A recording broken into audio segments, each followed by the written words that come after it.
more than practical. It's a statement if you ever think of selling good luck. American made, and it's my truck. Oh, hey there, friend. Hi. And welcome to the first ever installment episode of Tailgate Talks. I'm Renee Cowley. And I am Stephanie Griffey. And we are professional women's barrel racing rodeo buddies. So we'll give like a little like intro maybe to each of our backgrounds and who we are for the YouTube world and universe.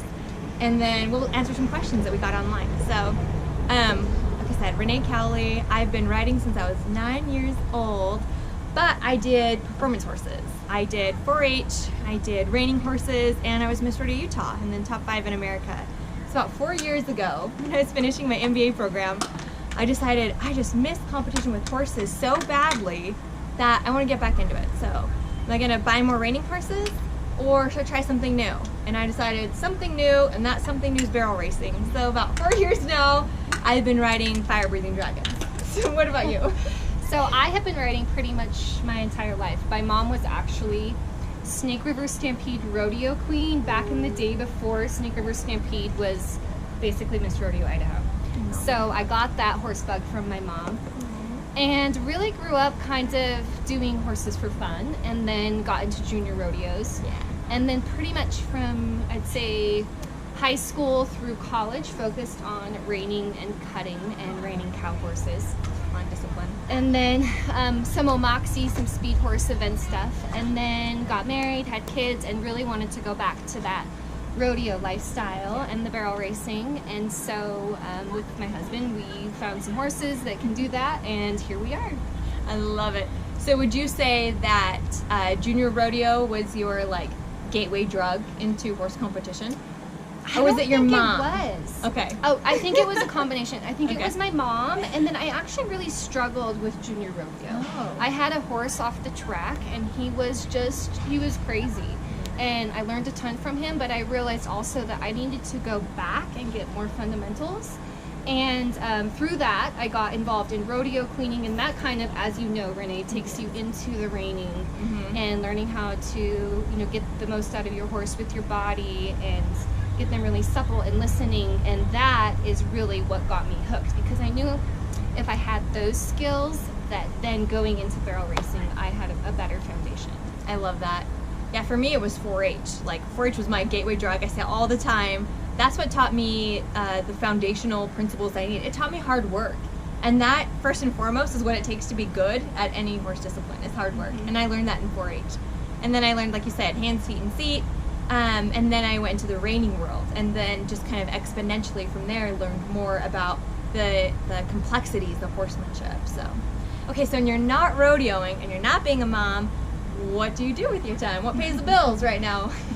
I am an attorney. So recently, I don't know, I say recently, but it was a year ago. Yeah, that's a recent. little over a year ago, started my own law firm and have been focusing on equine law, actually. And that's kind of expanded into doing a lot of family law, and I really believe in mediation and resolving disputes amicably. So a lot of all of those things has morphed into my own law firm and helping people that way. It's been very gratifying and satisfying, and I love being my own boss, so it's been huge for me. I love it. Well, what pays for my horse addiction is I'm a government relations specialist or a lobbyist. And I love it because it feeds my competitive nature in a whole different realm other than horses and rodeo. And so I really take a lot of pride in the type of work that I do too. So plus, like I said, it pays the bills, so I can go down the road, I can have these horses, I can compete and do the things that I love to do. So absolutely. And I think so many people out there really are going through that. They have to have the full-time job to pay for the horses and to pay for the fuel. And so I think what you and I are doing is really relevant to most of the people out there. Yeah, I don't think there are many people right now that can just like quit their 9 to 5 and be like, yeah, I'm just gonna make it on the rodeo road, because it's so hard. Like, I've been learning this firsthand. It's so hard, it's so expensive just to get to the rodeo. Like, let alone if you're winning or not. Getting here is the most expensive part. And so trying to not only finance that and fund that, but also find the time for it and the time for practice and everything else that you need to be successful here at the rodeo. Yeah, and it's, I get asked a lot, how do you do all of that? And when I'm asked that, my answer always is my husband, because we do it as a team, and we have 2 kids, a 4-year-old and a 2-year-old. And so we really do have to balance all of that between our jobs and our horses and our cows and our land and our kids, so that we're able to do all of that and be successful or semi-successful in what we do. Okay, but that word successful, I think, what does that mean to you? Because I think for a lot of people, that means an Instagram highlight reel. And I don't think that's realistic. I think successful is sometimes just breaking even with like your kids didn't like die that day, you know, you're paying the mortgage, you weren't late on that bill. Like, I think the word successful doesn't necessarily mean like mom of the year, kids are like just killing it at school, you're winning like the 1D in pro rodeos every single weekend, every time you enter. So like, talk to me about what success looks like in your life. And you bring up a really good point. So I think there's a difference between success and goals. So we obviously, I think you and I both have similar goals in a lot of things, and we have these goals that are kind of like the umbrella, and they're the overarching thing that kind of mold what we do on a day-to-day basis. But on a day-to-day basis, I think success also includes failure and overcoming obstacle and hardship, and sometimes just getting out of bed or making it through a day and having the kitchen clean when you go to bed could be a complete success. Yeah, absolutely. So I just saw a meme recently that was posted by Michael Jordan, and he said something like he's missed over 300 shots in his career.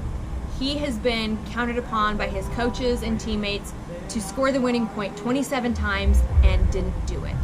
And he lists a couple other things like that, and then says at the very end, and that's why I was successful, is that he persevered through those stumbling blocks. They're not roadblocks, they're stumbling blocks.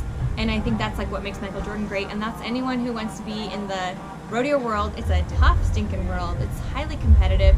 You lose more than you win, but that's life. I mean, that's being a mom, that's being like a professional. And you know, people ask me, how do I do it all? Dude, I don't have half the responsibility you do, because I'm not married, don't have kids, but a super demanding job just like you do. And for me, it just comes down to kind of time management and planning. If I spend 10-15 minutes just organizing my day a little bit the night before, and then holding myself accountable to that, getting up early when I need to, you know, eating right, those kind of things are what help me manage my day. And like I said, being accountable to that like time management.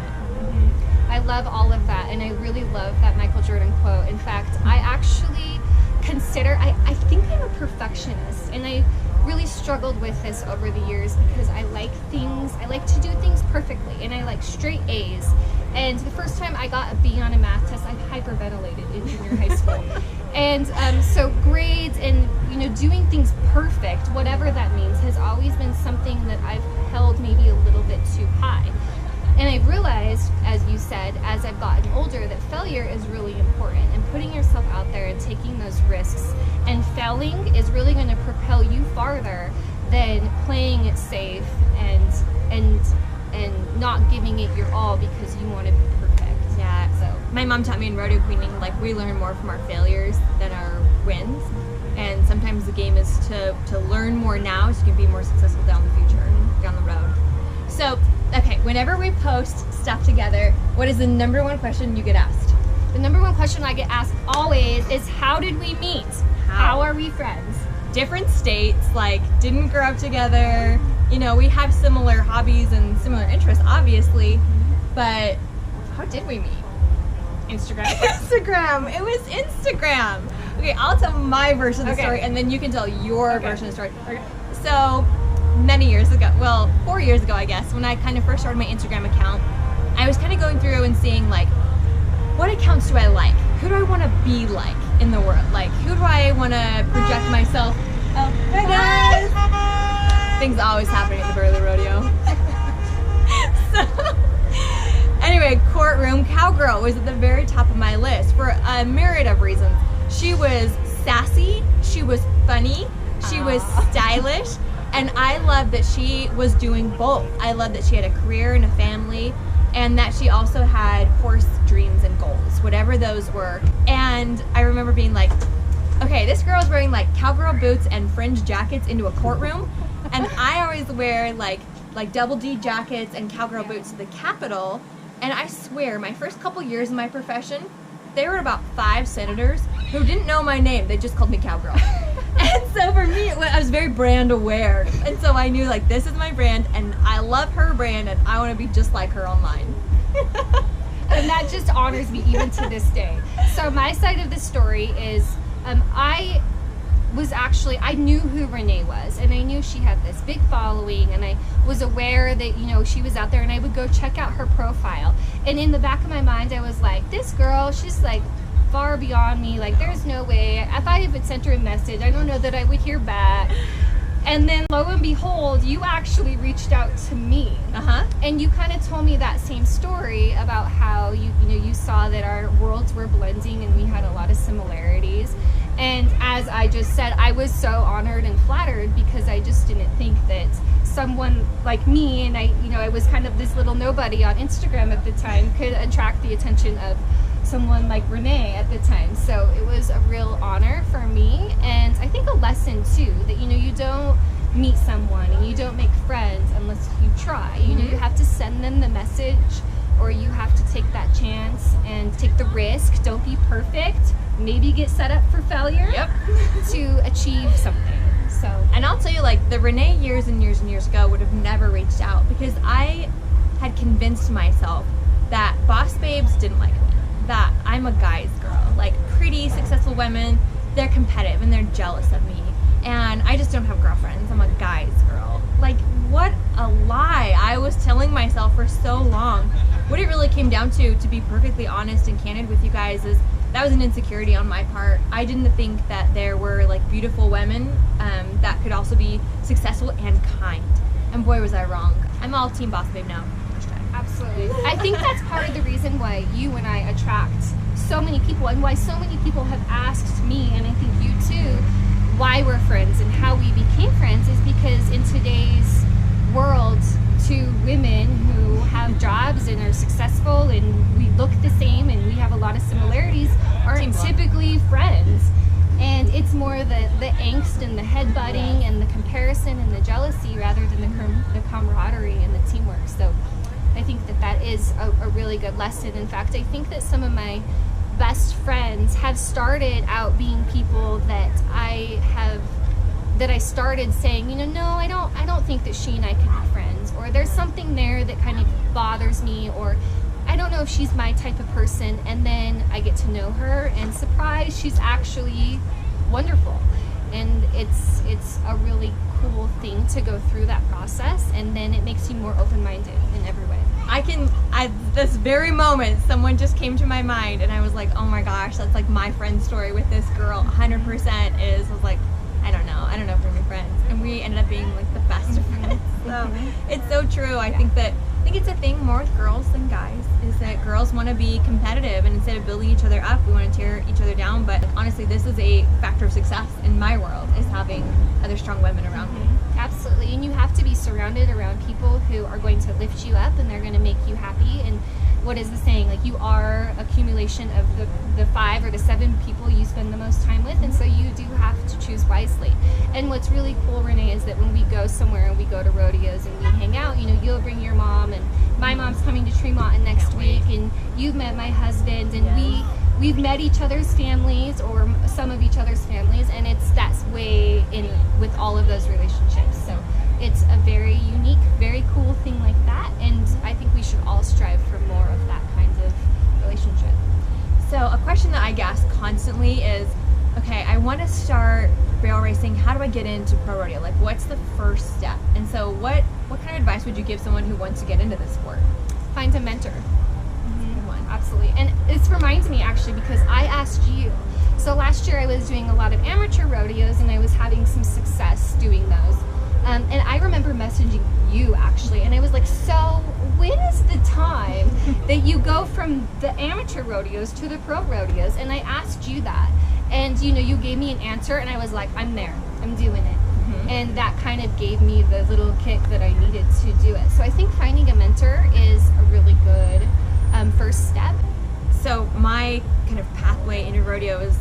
so different than a lot of people. Most people have been in this game, been barrel racing since they were 6 years old.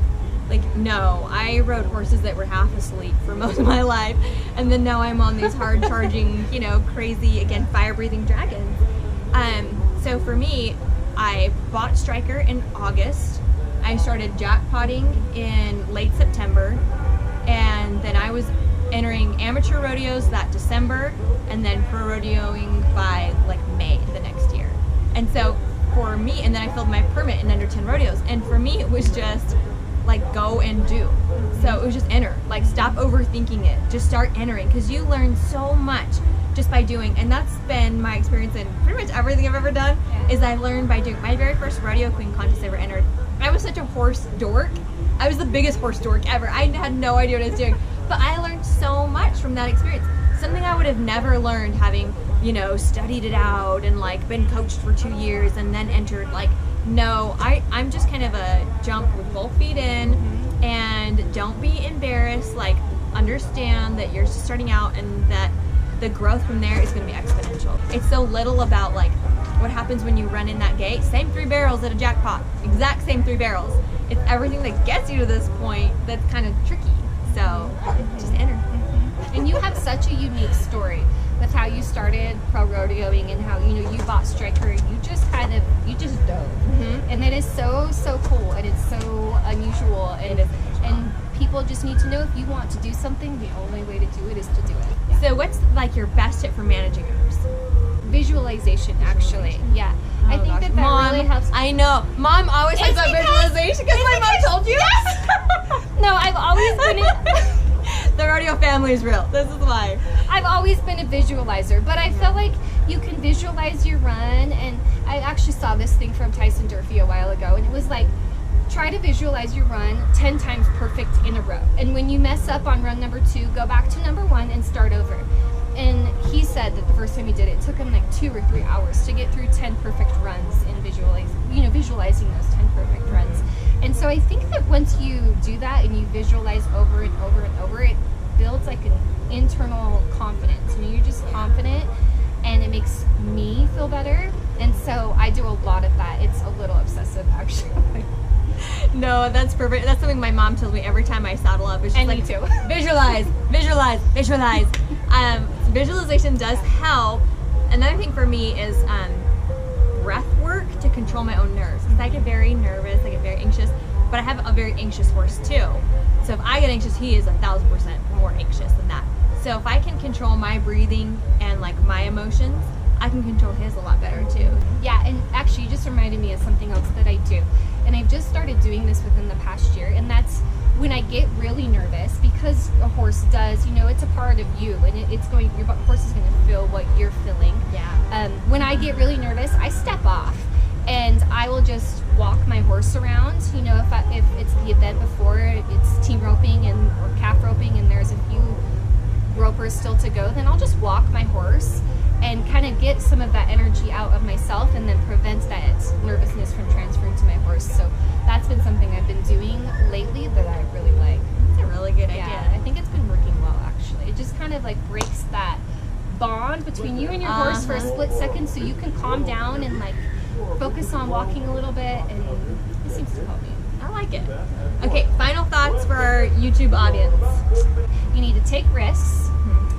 Be open-minded about your relationships and your friendships, and especially other women, because you don't know what kind of friends that you can make. For me, it's just that no goal is unachievable. Like, I never thought I would be pro rodeoing and, you know, placing and winning money at these rodeos, but I've been able to do that, and I think a lot of it was just believing in myself. So no mountain too high. Every dream is totally attainable. It just takes holding yourself accountable, time management, patience, and understanding, and then defining what your success is. Success isn't an Instagram highlight reel. Success is 1% better every day, 1 step forward. Sometimes it's 2 steps back, but as long as the overall trajectory is just tiny incremental improvements, that's success. You're winning. Absolutely. Failure, we love it. Yeah, embrace failure. Embrace the suck sometimes. Embrace the suck. Okay, guys, thanks so much for tuning in. You can find me on Instagram, my website, YouTube, TikTok, Facebook, all things, I'm just at Renee Cowley. What about you, Steph? You can find me mostly on Instagram, Facebook. What else do I have? I think that's it. TikTok.